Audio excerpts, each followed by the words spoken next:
Hi అండి, అందరు ఎలా ఉన్నారు? నేను బాగున్నాను, మీరు కూడా చాలా చాలా బాగున్నారు అనుకుంటున్నాను. Welcome back to our channel star ma'am vlogs. ఈరోజు మన ఛానల్లోనండి స్కూల్స్ ఇంకా రీఓపెన్ అయిపోతుంటాయి. చాలామంది తల్లిదండ్రులు ఏం చేస్తూ ఉంటారు, ఈ స్కూల్ బాగలేదు, ఇక్కడ సరిగా చెప్పట్లేదు, ఆ స్కూల్లో జాయిన్ చేద్దాము, ఆ స్కూల్లో బాగా పాఠాలు చెప్తారు అనేసి అక్కడ మాత్రమే ఫోకస్ చేస్తూ ఉంటారు. కానీ స్కూళ్ళల్లో కొన్ని స్కూలు చాలా పేరు పొందిన స్కూళ్ళల్లో కూడా కొన్ని తప్పులు జరుగుతూ ఉంటాయి. అవి చాలా వరకు బయటికి రావు. చాలామంది చెప్పుకుంటే వాళ్ళకు కాదు, స్కూల్ వాళ్ళకు కాదు, మా పిల్లల సిగ్గుచేటు మా సిగ్గుచేటు పోతుందేమో అనేసి చాలామంది చెప్పరు. కానీ స్కూల్ చేంజ్ చేసేటప్పుడు అది అమ్మాయిలైనా అబ్బాయిలైనా సరే, ముఖ్యంగా 5వ తరగతి చదువుతున్న అమ్మాయి నుంచి 10th క్లాస్ చదివే అమ్మాయి వరకు తల్లిదండ్రులు చెప్పాల్సిన కొన్ని మాటలు అనేవి చాలా ఉంటాయండి. సో ఇప్పుడు మనము అవి చెప్పాలి అంటే కొంతమంది తల్లిదండ్రులు సిగ్గుపడవచ్చు. పోనీ తండ్రి చెప్పటానికి సిగ్గుపడిన తల్లి మాత్రము తప్పకుండా పిల్లలకు, ముఖ్యంగా ఆడపిల్లలకు కొన్ని అనేవి చెప్పాలి. అది ఏంటి అంటే బ్యాడ్ టచ్ అంటే ఏంటి అన్నది ముఖ్యంగా పిల్లల్లో అవగాహన తీసుకురావాలి. చాలామంది తల్లిదండ్రులు చేస్తున్న తప్పు ఏంటంటే సిగ్గుపడుతున్నారు, తల్లి కూతురు దగ్గర చెప్పడానికి సిగ్గుపడుతున్నారు. సో అలా సిగ్గుపడటం వలన పర్యవసానాలు అనేవి చాలా ఎదుర్కోవాల్సి వస్తుంది. అంత తప్పు జరిగేసి పోయిన తర్వాత మనం బాధపడినా వేస్ట్ అవుతుంది. అదేదో మన పిల్లలకు ముందుగానే ఇలా జరుగుతుంది, ఇలా ఉంటే కంపల్సరీ ఇంట్లో వచ్చి చెప్పాలి అని బ్యాడ్ టచ్, అలాగే స్కూల్లో ఎవరైనా సరే, స్కూల్లో చదివే స్టూడెంట్స్ కానీ, స్కూల్లో పాఠాలు చెప్పే మగ టీచర్స్ కానీ, కొంతమంది ఆడ టీచర్స్ కూడా ఉంటారు, చాలా రేర్గా ఉంటారు. సో వీళ్ళందరి గురించి ఎవరైనా ఇలా చేస్తే, అంటే మీ తప్పు చేస్తే, పిల్లలు ఎక్కడన్నా టచ్ చేసినప్పుడు, లేదు పిల్లలను వేరే సెల్లులో ఏవైనా అడల్ట్ మూవీస్ చూపించి ఇలాగ నువ్వు చెయ్యాలి అనేసి చెప్పినప్పుడు పిల్లలు తప్పకుండా వచ్చి తల్లిదండ్రులకు చెప్పాలని ప్రతి ఒక్క తల్లిదండ్రులు పిల్లలతోటి చెప్పాలి. ఫర్ ఎగ్జాంపుల్, నేను ఇప్పుడు ఇది ఎందుకు చెప్తున్నానంటే, ఇక్కడ మా టౌన్షిప్లోనే ఒక పెద్ద పేరు ప్రఖ్యాతులున్న ఒక స్కూల్ ఉంది.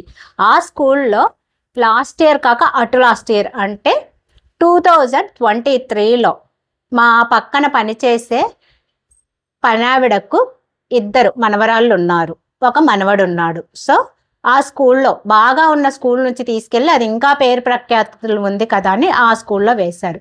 అంతా బాగానే ఉంది. ఇక వాళ్ళ పెద్దమ్మాయి స్కూల్కి వెళ్ళిన ఒక 3 months నుంచి చాలా డల్ అయిపోయిందంట. ఇంట్లో వాళ్ళేమనుకున్నారు, స్కూల్ చేంజ్ చేయటం వల్ల పిల్ల డల్ అయిపోయింది, అక్కడ చదువు ఎక్కువై డల్ అయిపోయింది అనుకున్నారే. కానీ ఎందుకు డల్ అయ్యింది ఏంటి అన్నది మాత్రము అడగలేదు. అప్పటికి ఆ అమ్మాయి మెచ్యూర్ అయ్యి కేవలము ఒక 6 నెలలో 7 నెలలో అయిపోయింది అంతే. సో అలా డల్గా ఉంటుంది. వీళ్ళ తల్లి పెద్దగా పట్టించుకోలేదు. ఒకసారి వాళ్ళ నానమ్మే అడిగిందంట, ఎందుకురా నువ్వు ఇంత డల్గా ఉంటున్నావు ఏంటి అంటే కూడా అప్పటికే చెప్పలేదంట.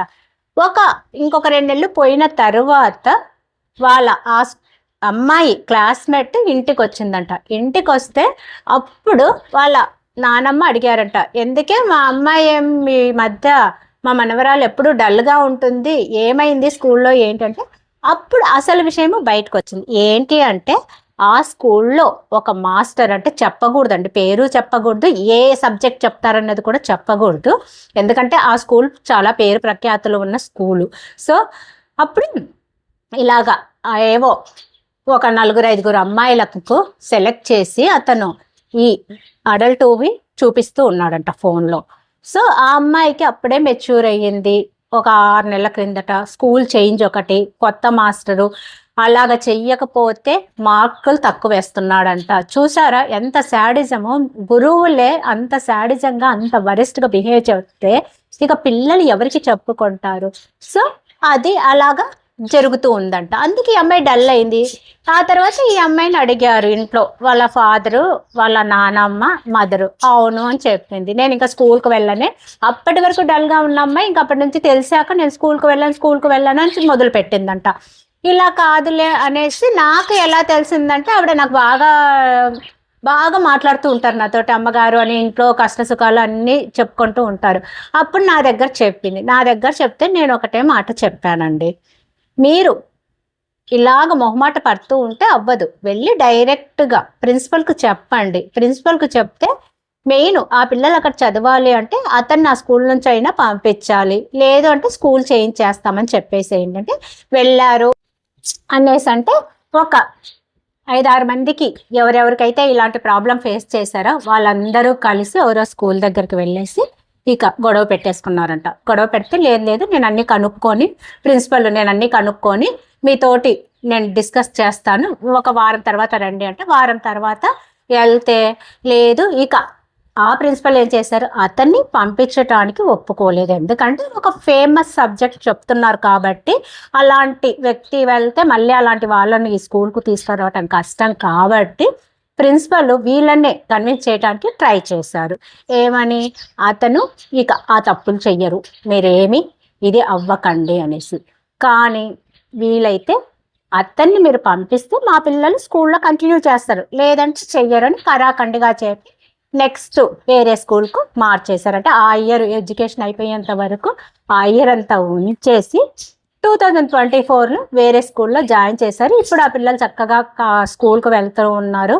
తమ్ముని కూడా మార్చేశారులేండి, 2 అమ్మాయిలతో పాటు వాళ్ళ బ్రదర్ని కూడా స్కూల్ చేంజ్ చేసేసారు. సో కాబట్టి ఇప్పుడు స్కూల్స్ తెరుస్తున్నారు.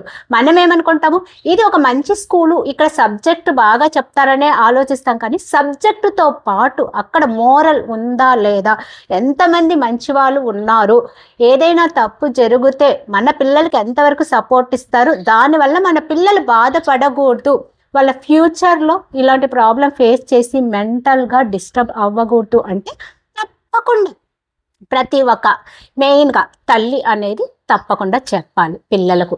చూడమ్మా, ఇలాగా టచ్ చేస్తే ఇది, ఇలా చూపిస్తే నాకు వచ్చి చెప్పు, ఎవరైనా నిన్ను ఏదైనా చేస్తే హరాస్ చేస్తే నువ్వు భయపడకుండా ఇంటికి వచ్చి చెప్పు. ఇక్కడ జరిగినది ఏంటి, ఈ అమ్మాయి భయపడిపోయింది. ఇంట్లో చెబితే ఈ అమ్మాయినే ఏమన్నా దెబ్బలాడతారేమో అనేసి భయపడటం వల్ల కూడా అక్కడ చెప్పలేదు. కానీ ప్రతి ఒక్కరు చెప్పాల్సింది భయపడకుండా ఇంట్లో అక్కడ జరిగినవన్నీ తప్పక చెప్పాలి అనేసి అలా చెప్పటం వల్ల పిల్లల్లో ధైర్యం అనేది వస్తుంది.